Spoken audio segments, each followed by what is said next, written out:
Okay,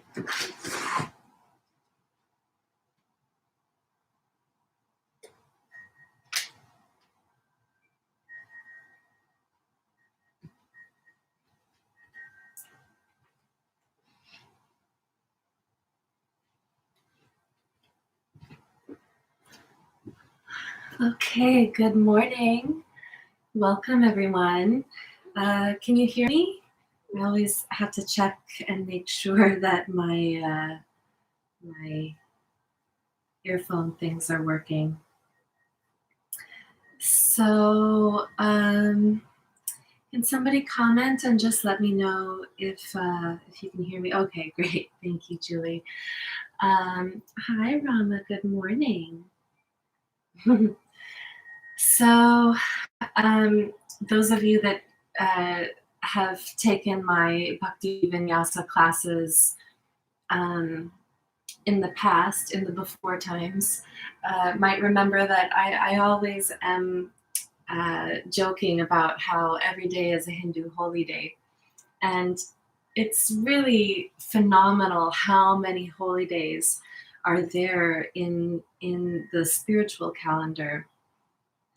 And that's so beautiful because it gives us a chance to be in constant remembrance of the divine and in constant relationship to the divine as we mark these holy days with special celebrations and ceremonies, rituals, storytellings, that kind of thing. So yes, it's all about you today. So today is one of the high holy days. We could say, hey, are you going to be good today? Lie down. Today is a very, very special holy day in that he has that look in his eye. He's going to attack me. Are you feeling playful? Today we're celebrating the birth of Lord Rama. That's you. Well, that's your namesake. So, Rama, there are so many stories associated with Rama, and I wanted actually to share with you a couple of books. Sometimes you guys ask me for like reading recommendations, and I have a number of different versions of. Hey, hang on 1 second. Oh, are you stuck? Okay, let's go hang out with Papa.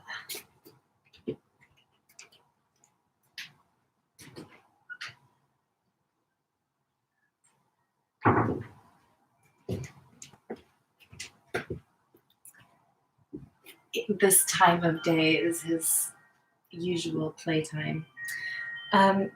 So this is one of my favorites. Here, I'll bring it closer to you so you can see. This is the Ramayana, the story of Rama's great journey in India throughout from traveling from the north of India to the south of India in order to rescue his beloved Sita, the mother goddess Sita. And this particular version is by the author is Ramesh Menon. And I just think I've read this twice now, this particular version, and it remains my favorite. It's so beautifully done. And if you find yourself with,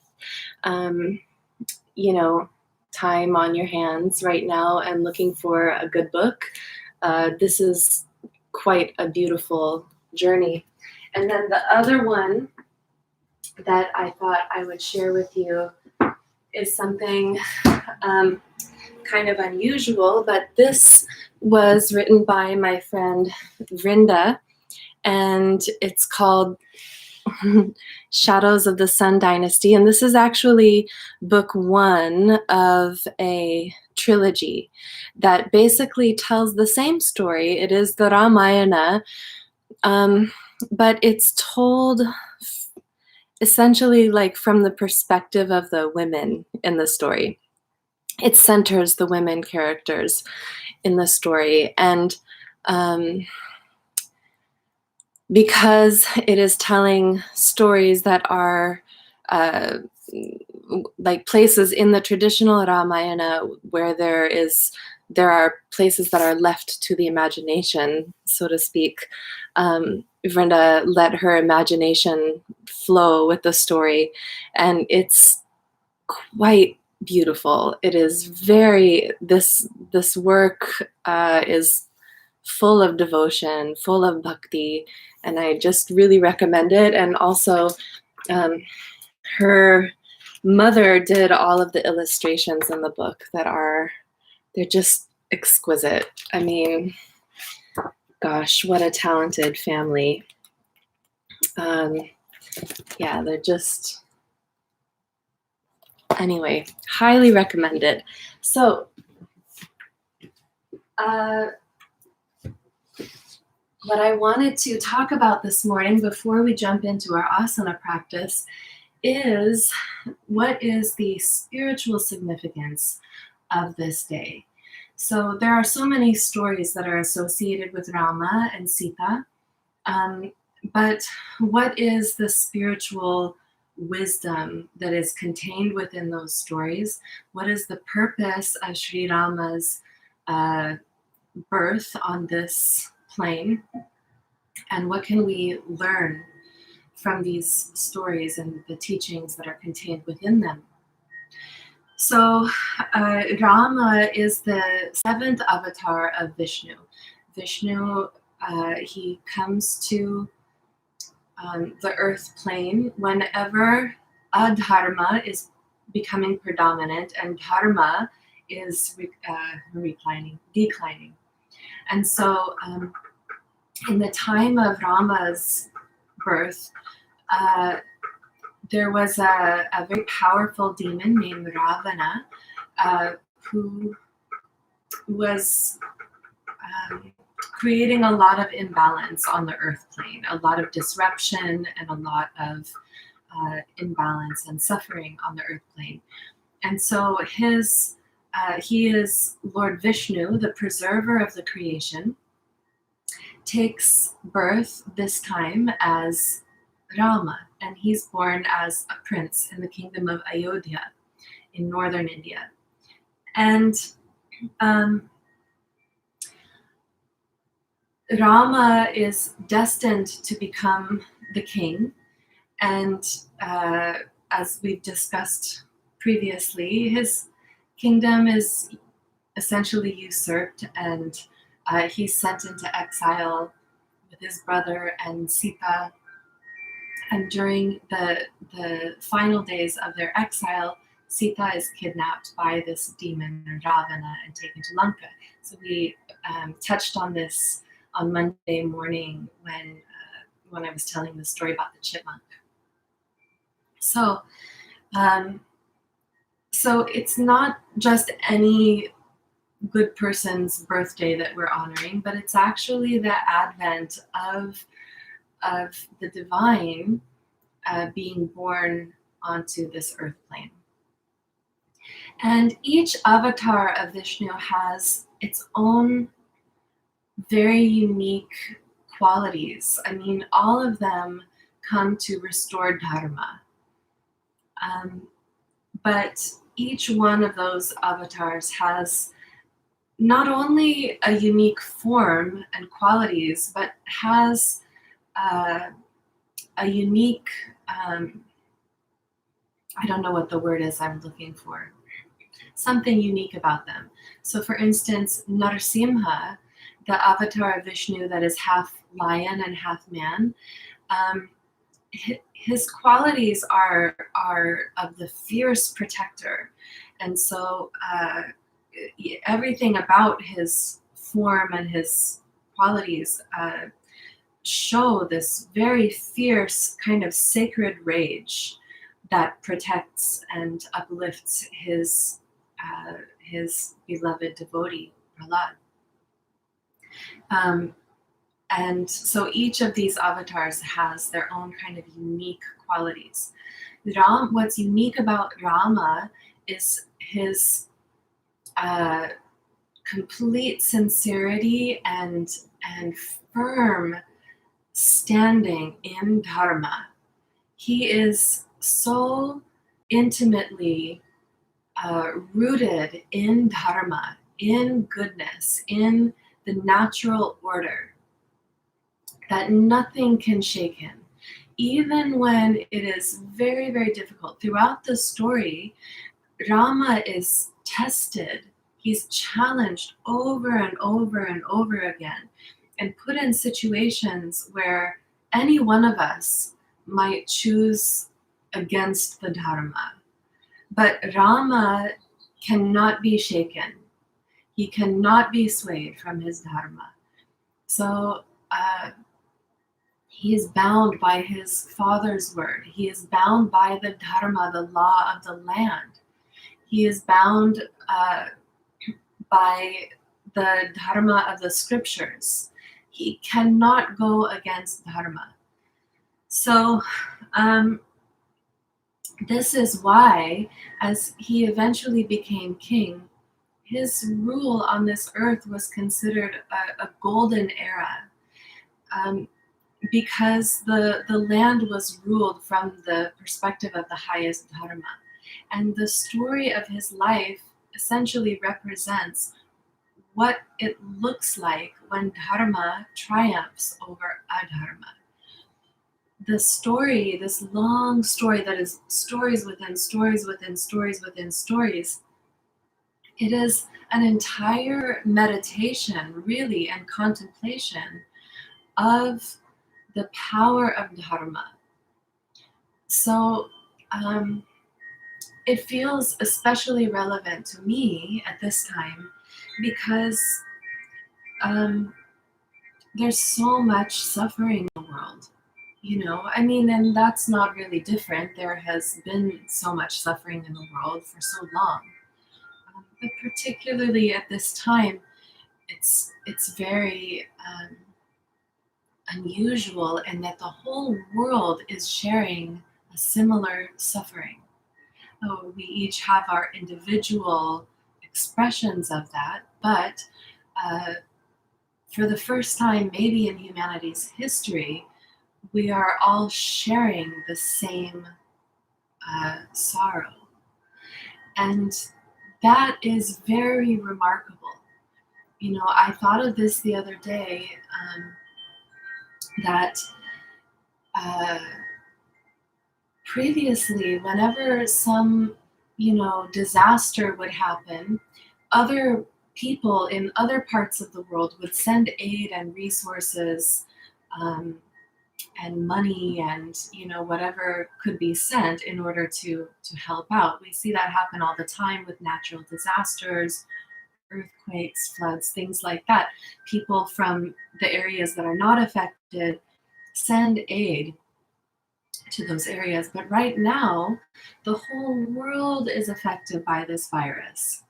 And so it's not so much a question of a different region sending aid to an affected region. The whole world is the affected region. So what that means is Dharma has an opportunity to flow throughout the entire humanity. It's a very unique time. So we will be able to see and perceive and relate to this movement of Dharma throughout the whole world as we look for the ways that humans are reaching out to help each other. So this, of course, we can obviously see in the hospitals. Obviously, our courageous medical professionals and hospital staff and emergency workers, these people are obviously part of that movement. They are stepping up to the task in a way that they've never been called before.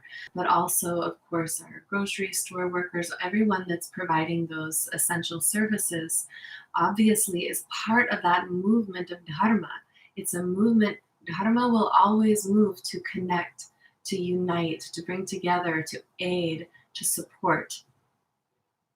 And then many of us may not be able to provide such direct engagement with the situation, but perhaps the most dharmic thing that we can do is just stay at home during this time. That is also a movement of dharma. So it's just kind of remarkable to me to see the globalness of this virus and the movement of dharma that is arising in response to it. And that is, I think, a very fitting thing to contemplate in celebration of Rama's birthday, Ram Navami. So we're going to move into our asana practice now. And I would like to share with you, we're going to do, at the end of our practice today, we're going to do some japa. Japa means repetition of a mantra. And so we're going to chant Rama's name 108 times at the end of our practice, for those of you that have time to hang out for a few extra minutes for that.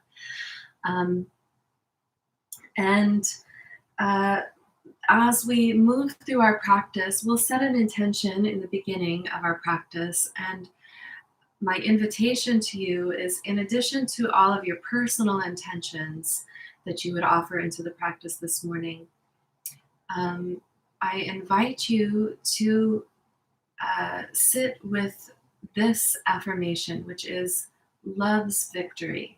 This is something that my teachers, Madara and Trikaya, taught me to work with in the same way I would work with a traditional mantra, which is to call forth love's victory and to allow the energy and the feeling, the bhava of love's victory to wash through my entire being. So that's my invitation for you today, if you like. And if it doesn't resonate with you, that's okay. You can work with whatever makes sense for you. So we're going to start our practice in child's pose. And I like to take the knees wide and the toes together.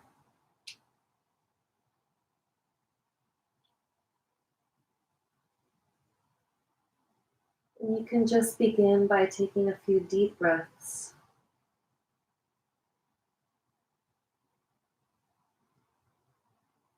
Letting your whole body relax.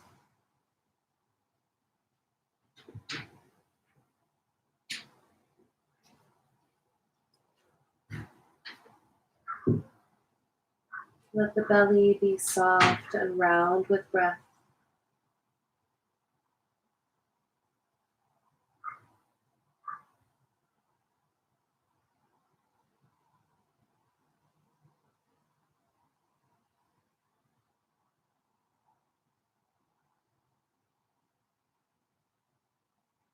And taking a moment to offer your personal intentions.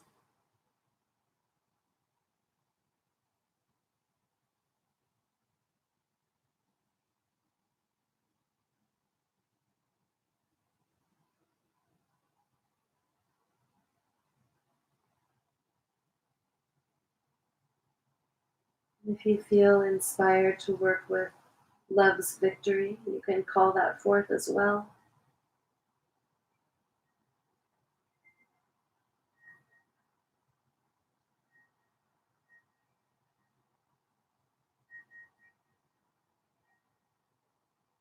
Then when you're ready, you can find your way up onto hands and knees. And then tuck your toes under and lift into downward facing dog. And as always, if you'd like to make some movements when you first get into down dog, you're most welcome to. You can stretch out the calves or maybe move the hips from side to side. Feel free to explore any of these postures.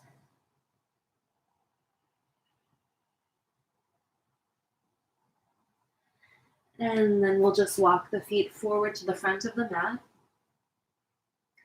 Inhale, lengthening to a flat back. Exhale, fold forward. Inhale, lengthen again, and I'm giving a little bend to the knees. Exhale, fold. Inhale one more time, maybe hands to shins. And exhale.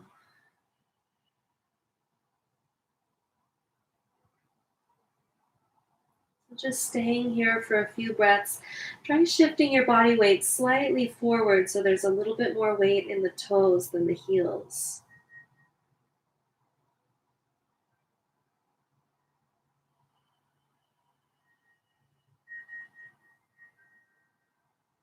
And then inhale, lengthen to a flat back. Exhale, reach the arms wide. Inhale, keep that flat back as you reach all the way up. And exhale to standing Samasthiti. Okay, let's do some sun salutations. Inhale, reaching up. Exhale, bow forward, empty the breath. Inhale, lengthen to a flat back. Exhale, step back to chaturanga or knees, chest, chin. Inhale, pull the heart through to up dog or cobra. And exhale, tuck your toes, shifting back to downward facing dog. And breathe deeply here.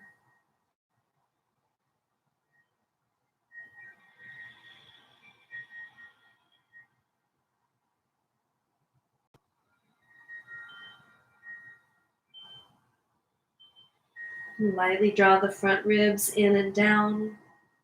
Press down through the inner palms. It's okay to bend the knees in your down dog if that helps your low back feel a little bit more spacious. With your next exhale, bend your knees, look forward, and then inhale, walk or jump to the front of your mat. Lengthen to your flat back. Exhale, fold forward. Inhale, reaching all the way up. And exhale to standing Samasthiti. Inhale, reach up again. Same thing, exhale, bow forward. Inhale, lengthen. Exhale, chaturanga or knees, chest, chin. Inhale, up dog or cobra. Exhale, downward facing dog. Come back to your breath.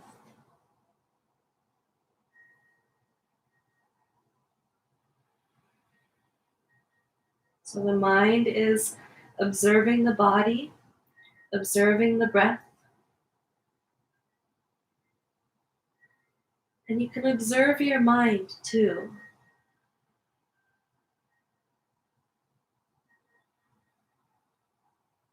Look for the space in between the thoughts. Bend your knees, look forward. Inhale, walk or jump to the front of your mat, lengthen. Exhale, fold. Inhale, reach all the way up. Exhale, Samasthiti, and let's do one more of those. Inhale, reaching up. Exhale, bow forward. Inhale, lengthen. Exhale, chaturanga or knees, chest, chin. Inhale, up dog or cobra. Exhale, downward facing dog.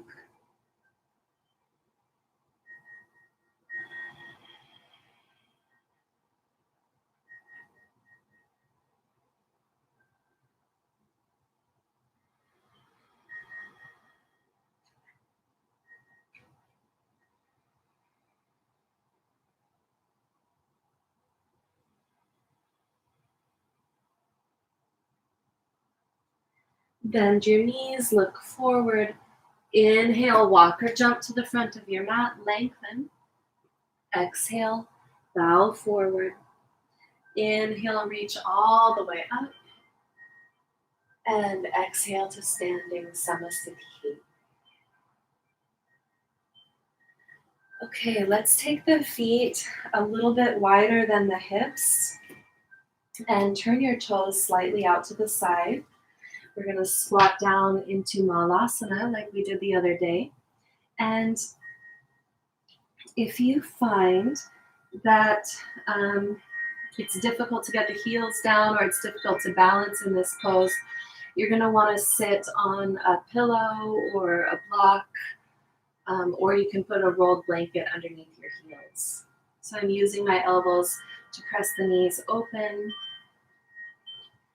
and press down through the pinky side edges of your feet. See if you can keep those inner arches lifted. Lift the top of the heart.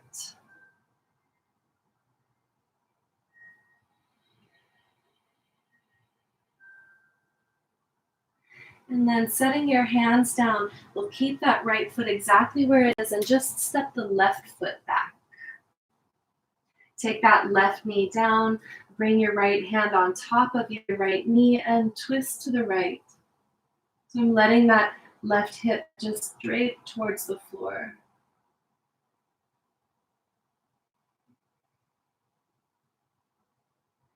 And there may be parts of the practice where we are working on bandha, on lifting through the pelvic floor and low belly, but here's a nice chance to just let the belly be round with breath. And then coming back to center, set that right hand down and step the left foot forward, coming back into that Malasana for a few breaths.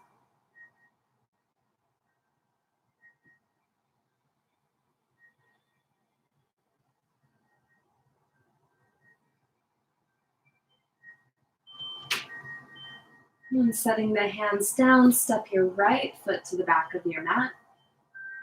Lowering that right knee, take your left hand on top of your left thigh and let that right hip just drop towards the ground as you look over your left shoulder. And again, I'm letting my belly be nice and round with breath here.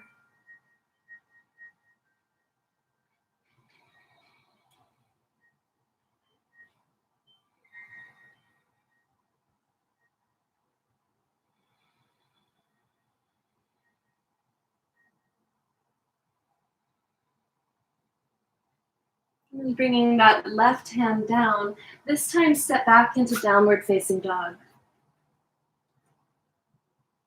Inhale, reach that right leg nice and high, bend your knee and stack the hips. So you're turning your belly towards to your right, lifting your right kneecap up toward the sky.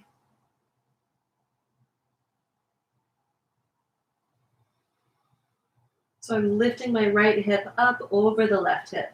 Then straighten your right leg. Square the hips. Balance out the right and left sides of your pelvis.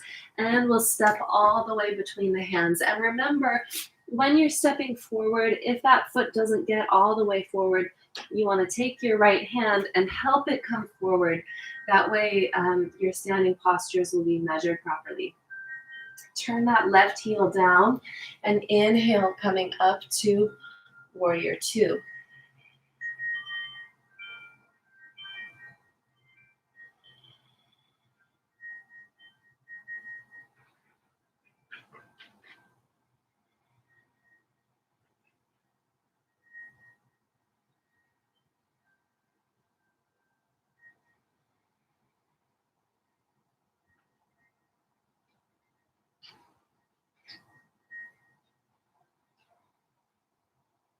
And let's straighten that right leg. Sometimes I like to bring my feet closer together for triangle pose. It's more of the Ashtanga Vinyasa way. I don't know why my right earphone doesn't want to stay in my ear today. But another way of doing triangle is with a much longer stance, like keep your feet where they were for your Warrior Two, and then we'll reach forward, drawing that right hip underneath you as much as you can. Reach forward and take that right hand to the shin or the ankle, or you can take it behind the leg.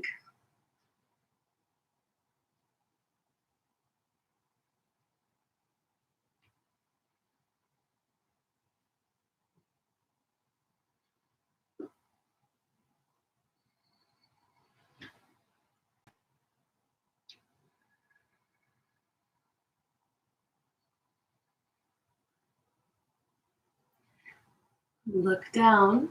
Bend your right knee. Inhale, lifting back up to warrior two. Exhale, take the hands over and down. Step back and take a vinyasa.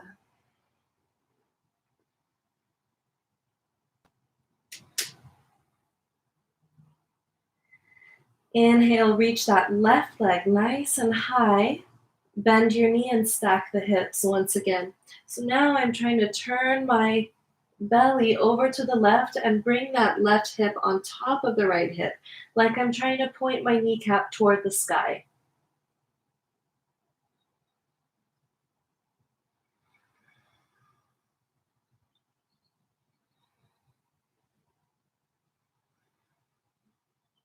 And then straighten the left leg, square the hips, and step all the way between the hands. Turn that right heel down. Inhale, coming up to warrior two. Looking out over that left hand. Steady gaze. Deep breath.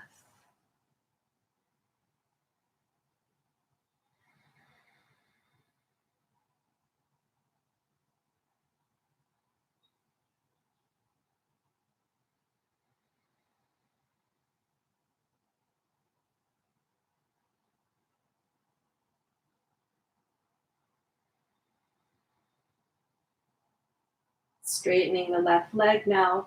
Reach forward as you pull the left hip under you. Reach forward, lengthen, lengthen, lengthen. And bring the left hand to the shin or ankle or to the outside of your left leg.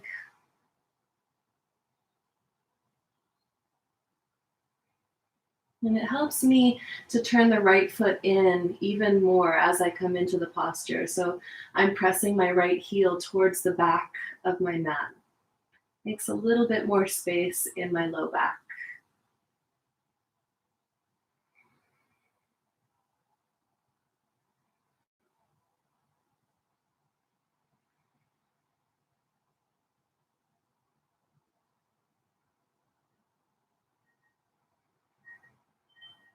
And look down, bend that left knee.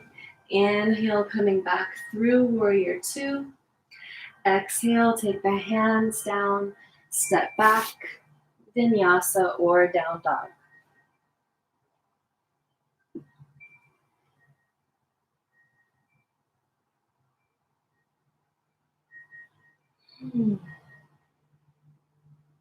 Okay, inhale, the right leg reaches. Exhale, step that right foot all the way between the hands.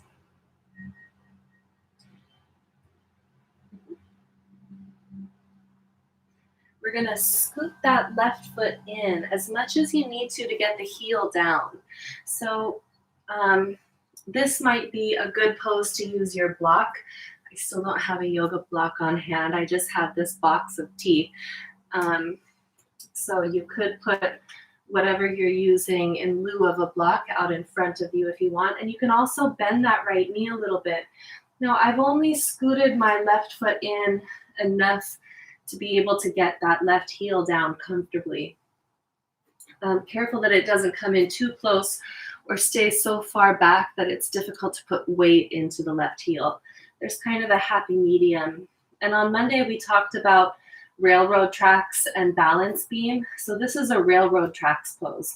Your right foot would be on one track and your left foot would be on the other track.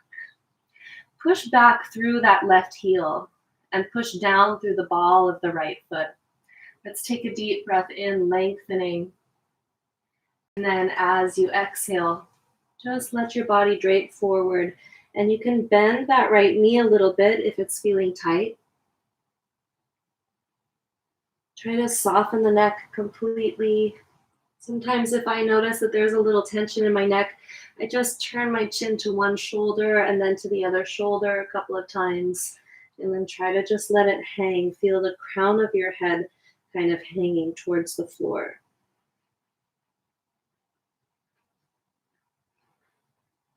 Now inhale, lengthen. I'm going to bend that right knee a little bit and scoot my hands forward just slightly. And you can use your block here if you want. Lifting up into a half warrior 3. So I'm lifting the left leg behind me, but keeping my hands down. Now, sometimes that left hip lifts up like it did in that 3-legged dog, but we want to try to keep that left hip in line with the right hip. So you'll know that your hips are square if it feels like your left kneecap is pointing straight down towards the floor. Take one more deep breath in. Exhale, bend your right knee deeply and step back into your lunge. Take a vinyasa or downward dog.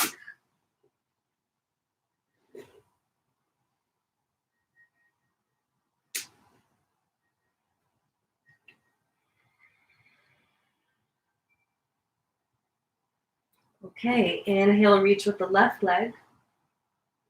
Exhale, step all the way between the hands. And again, I'm thinking about those railroad tracks while I'm setting up my feet. I'm going to slide that right foot in as much as I need to get the heel down comfortably. Inhale, lengthen. We're going to stay in this lengthened position for a little bit and just play around with the positioning of your feet. You might be more comfortable sliding the right foot further back or bringing it further in. Then root down through the heel of that right foot and the ball of your left foot. It's like you're stepping on the gas pedal with that left foot. It's kind of a counterintuitive reference, sorry. Inhale, lengthen, send the top of the heart forward. Exhale, fold in. And all you have to do once you come into the posture is work on relaxing the neck completely. Sometimes we hold these kind of unconscious tensions in the body, and we'll find that often the parts of the body in the posture that we want to be really engaged, they go slack, and then the parts that we want to be softened and released gather up tension. So like an example of this would be letting the thighs and the feet just become kind of not engaged, and then gathering up tension in the shoulders and the neck instead. So we want to reverse that, put all of the strong energy into the feet and into the legs and be soft from the waist up.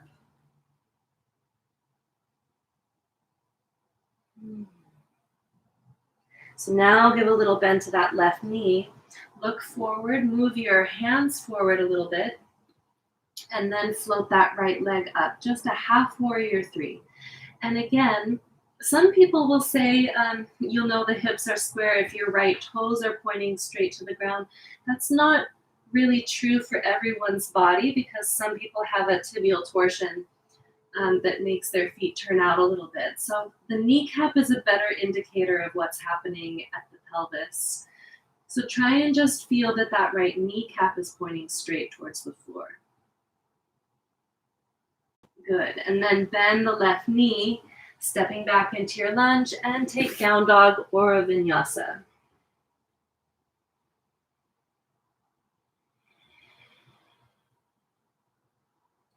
Inhale, the right leg reaches. Exhale, step all the way between the hands. Turn your left heel down, walk your hands to the center of your mat. Both feet are parallel here. Inhale, lengthen to a flat back. And exhale, fold forward with the hands down. Prasarita Padottanasana A.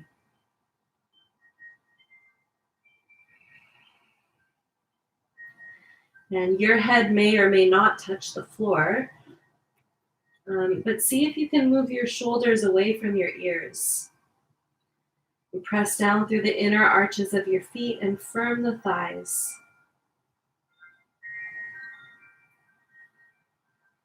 The traditional drishti here is Nabi drishti, eyes looking toward the navel. Inhale, lengthen. Exhale, turn your right toes out, pivot to face forward, and take your vinyasa.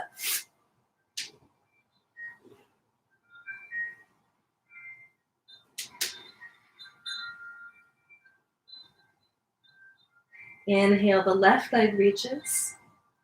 Exhale, step all the way between the hands. And we're going to turn that right heel down, walk your hands to the center, but then you're going to keep going until you turn all the way around and face the back of your mat. we'll bring that left knee down. So you're facing the back of your mat now. And you can either keep the hands on your mat, or you can interlace them on top of your right thigh, or you can reach up, Anjaneyasana.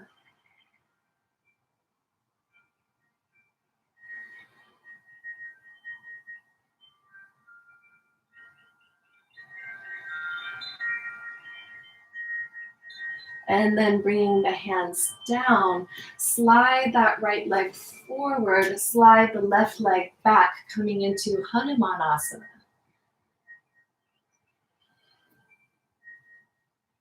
So Hanuman is the servant of Rama.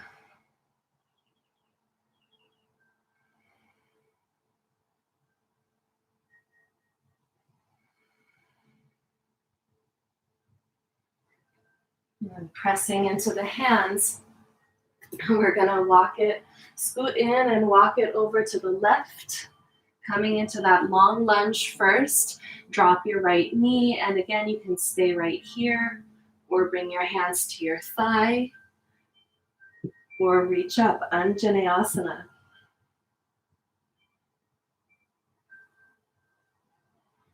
Anjaneya is Hanuman, who is the son of Anjani.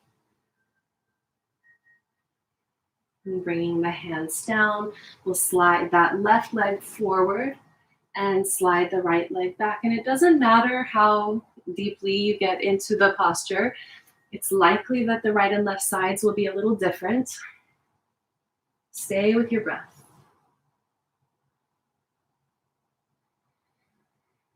Hanuman is considered the ideal bhakta, the ideal bhakti yogi. He has perfect love for Rama, perfect devotion. The only desire of Hanuman's heart is, how can I serve? Nice. And then we'll scoot in a little bit, coming back that lunge, stepping back to down dog or a vinyasa.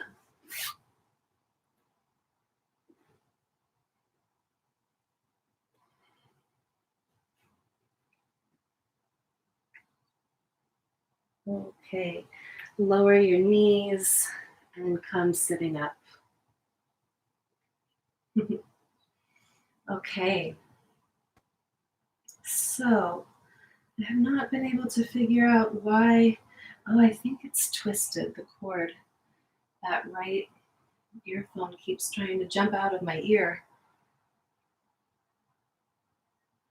Okay, so we're going to sit with the soles of the feet together for Baddha Konasana.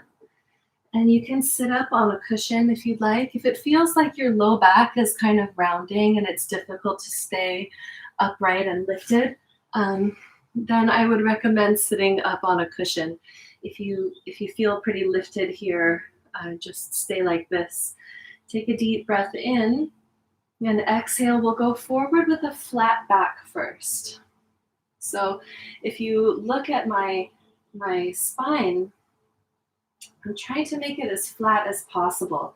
Sometimes when I'm teaching this posture, I will, like in a teacher training situation, I bring a yardstick into class and put the yardstick from the base of the spine up through against the back of the head, so that the student can feel where they might be rounding a little bit. It takes some practice to find a truly flat back, and often it means less depth in the posture. Then inhale, come up, and this time we're going to round the back. Bring your chin to your chest and take your head toward your toes.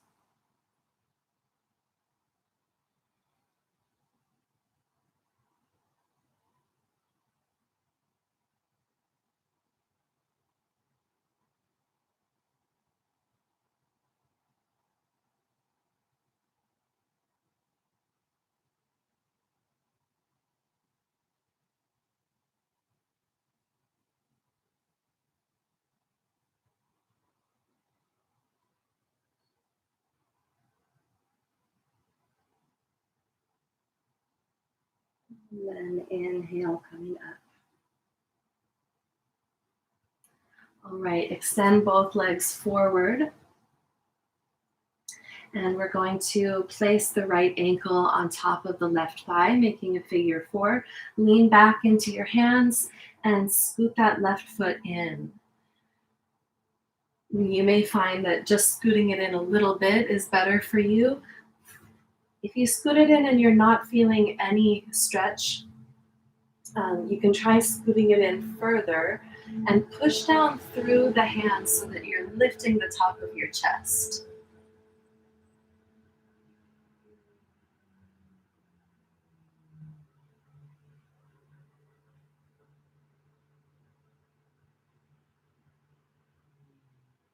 So it should give a very similar stretching feeling to like a pigeon pose.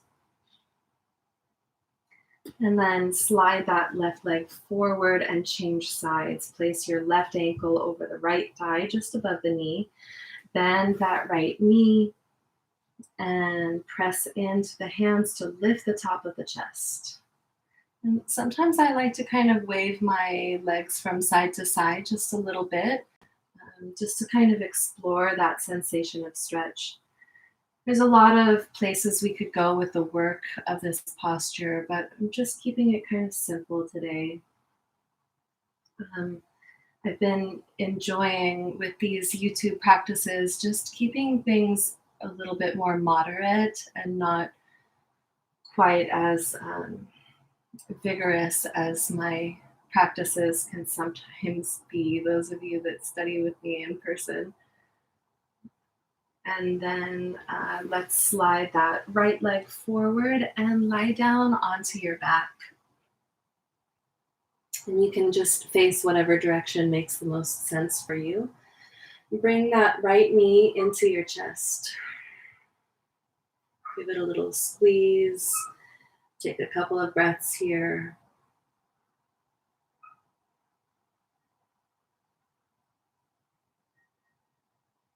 And then interlace your fingers behind your right thigh and extend that right leg straight up into the air. You can stay right here. If you're a little more flexible, you might try holding at your calf or even your foot. Whatever makes the most sense for you. Again, I've been finding since we've been sheltering in place, I've just been feeling the more moderate, kind of gentle variations of a lot of these postures. Let's give a little circle to the ankle in one direction and then the other. And take your right hand somewhere along the inseam of that right leg, and you're going to open it out to the side. If you're very flexible, you could hold the inner arch of your foot and take it out to the side. And I like to bring my left arm out to counterbalance me. Notice if that left hip is kind of floating up. See if you can keep that left hip grounded.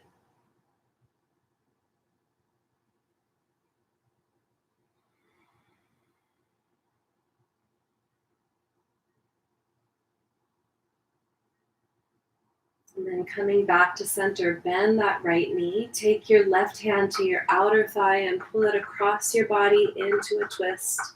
Reaching the right arm out to the side, let your chin fall toward your right shoulder.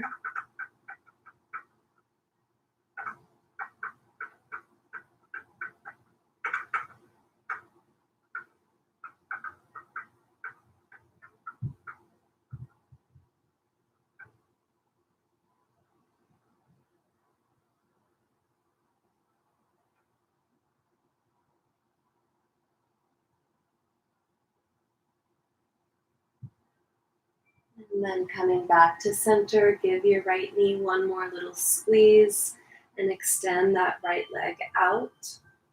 Bring your left knee into your chest. Hugging it in for these first few breaths so that that left side of your belly is a little bit compressed by your right thigh. Just breathe into that compression.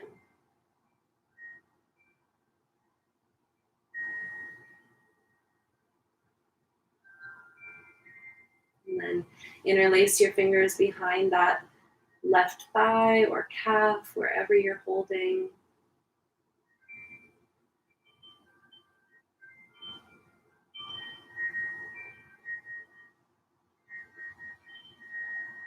And then circle the ankle in one direction and then the other.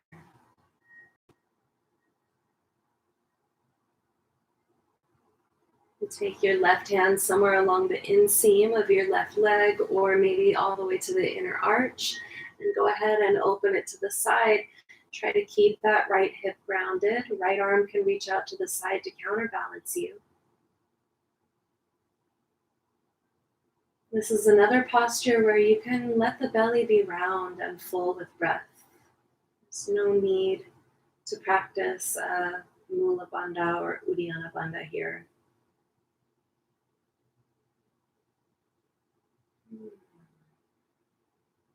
Coming back to center, bend that left knee. Take your right hand across your thigh and pull it into the twist. Chin to the left shoulder. Deep breaths.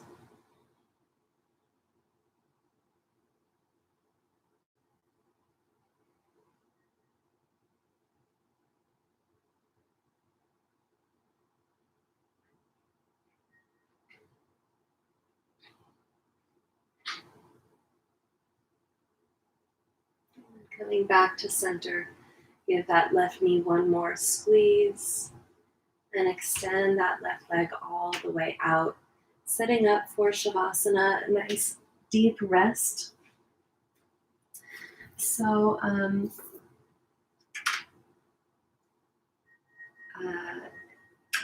if you need to leave at any point, that's okay. I mentioned that after Shavasana, we would be doing a little japa practice together. So you're welcome to stick around for that.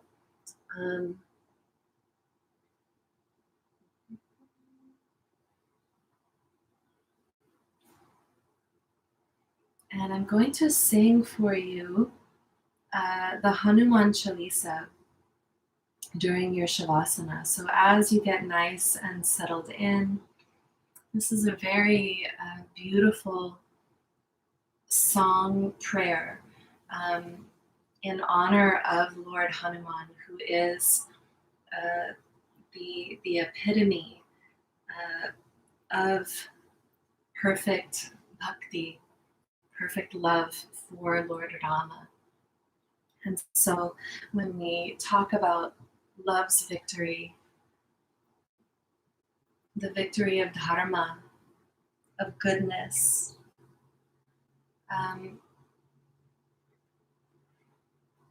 we can't look to a better example than Rama's most devoted servant. Shri Guru Charana Saroj Raja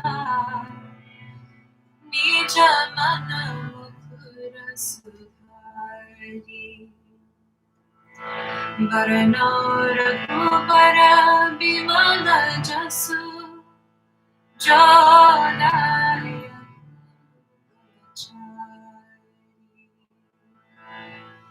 Buddhihin Tanu Janike Sumiro Pavana Kumar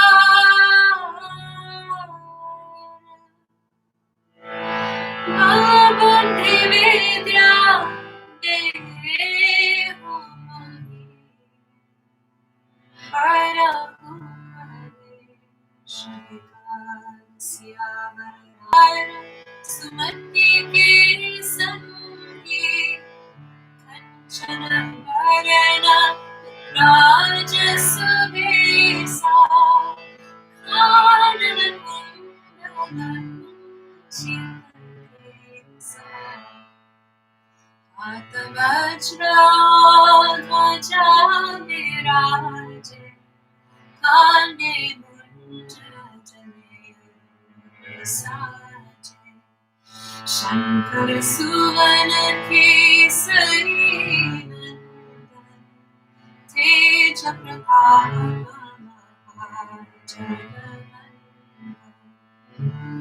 Vidyavana Untitled Chapter Ramakaja Karibe ko atur Prabhu Charitra Sunibe ko nasiya Ram Lakhana Sita Manasiya Sukshma Rupa Dhari Sita Vikara Vikata Rupa Dhari Vajrara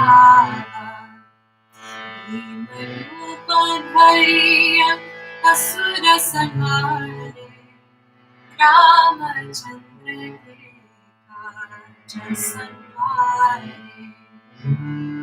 Gaya Sanjeevani Lakhana Jiyare Shri Raghuvira Harashi Aranaye Raghupati Kimi Bhavta Baraye Toma Mama Priya Bharatani Samadhi Saba Sabadana Tumara Jasagare Asakai Shri Bhakti Pandanare Sanakanika Brahmadi Munisa Narada Sharada Sayanisa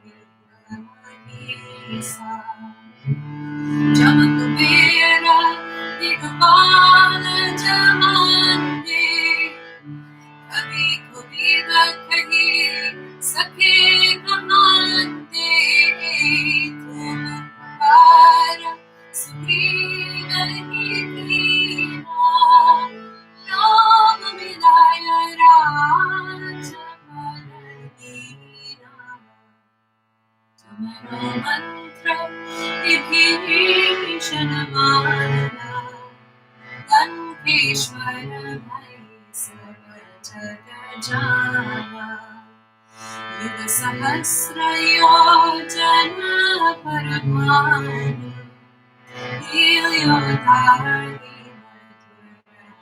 Madhurajana Abhutrika Vini Mukhamani Jagani Rangi Gaye Achara Janani Durga Makaja Jagat Ke Jete Sugamanu Tumare Ram Tumare Tum Rakhwale Kotanaya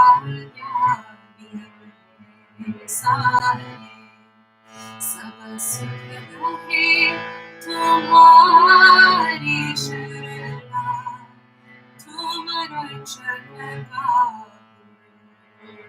Dharana Apana Teja Samharo Ave Dino Loka Ankate Gandhi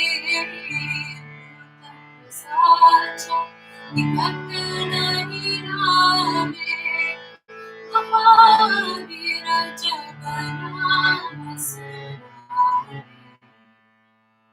Maseroga Hare Katase Hanuman Chirave Manakrama Vachana Gana Jorare Sabapara Rama Tapasvi Raja Inake Raja Sakala Kumasaja Varadarata Jyoga Ilani Soyamita Jivana Bhavane Charon Yuga Harita Patumara He Parasena Jagana Jaya Sadhu Sant के तुम रखवारे,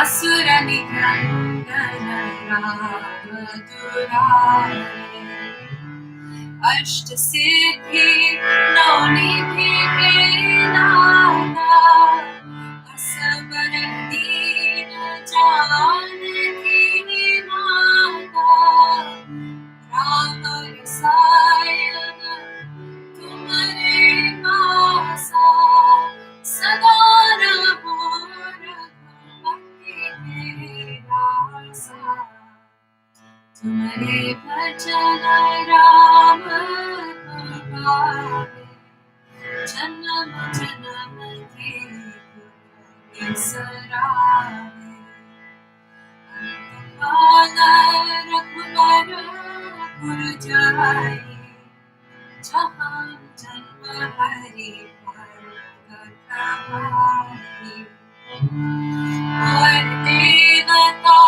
चित्तन धरई, हनुमत से सर्व सुख करई, सतत करते नित्य सब तेरा, जो सुमिरे हनुमत बलबीरा, जय जय जय हनुमान गोसाई, कृपा कराहु गुरुदेव की नाई, जो शत बार पाठ कर कोई, छूटहि बंदी महा सुख होई, जो यह पढ़े हनुमान चालीसा, होय सिद्धि साकी गौरी सा, तुलसीदास सदा हरि चेरा, कीजे नाथ हृदय महाडेरा, कीजे नाथ हृदय महाडेरा, पवन तनया संकट हरण, मंगल मूर्ति रूप, राम लखन सीता सहित, हृदय बसहु सुरभूप, सियावर रामचंद्र हरण जय शरणम।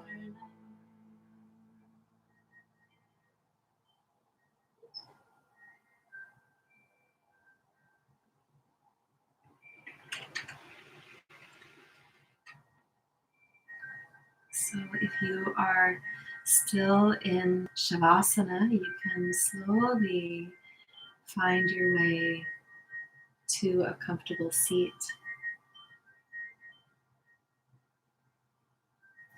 And we're going to finish our practice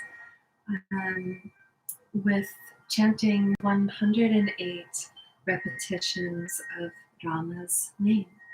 So the name of Rama is very, very sacred and is considered to be a mantra in and of itself. There are other mantras that include Rama's name, but just the name of Rama in itself is a sacred mantra, and it's very, very powerful. Remember in the chipmunk story about how the monkeys wrote the name of Rama on the rocks and they floated? So the name of Rama has the power to do very great and very divine and dharmic things in our lives. So if you have about 5 minutes to do this chanting practice with me, I have a mala here, 108 beads, and we're just going to chant Rama 108 times. If you have to go on about your day, thank you so much for being with us. So sit comfortably. Take a deep breath in and Rama, Rama, Rama, Rama, Rama.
So may Dharma, may goodness, wholeness, virtue, harmony with nature prevail on this earth and in all planes of existence. Thank you so much, everyone, for joining me this morning. It's really a joy to be with you in this strange way, but beautiful nonetheless. So I hope you have a beautiful day and that you're taking good care of yourselves and that you're well. So our next practice together will be Monday morning at 6 a.m. Pacific time. So if you haven't already subscribed to my channel, please subscribe. And if you hit that notification bell that you see next to the subscribe button, you'll get a little notification whenever I'm live. I am planning to start uploading some shorter videos, not of asana practice, but some chanting practice and maybe some storytelling. Bhagavad Gita course, online course is in the works. It's coming, so stay tuned for that. And much love to you. Much love to you. Take care. Jai Shri Rama.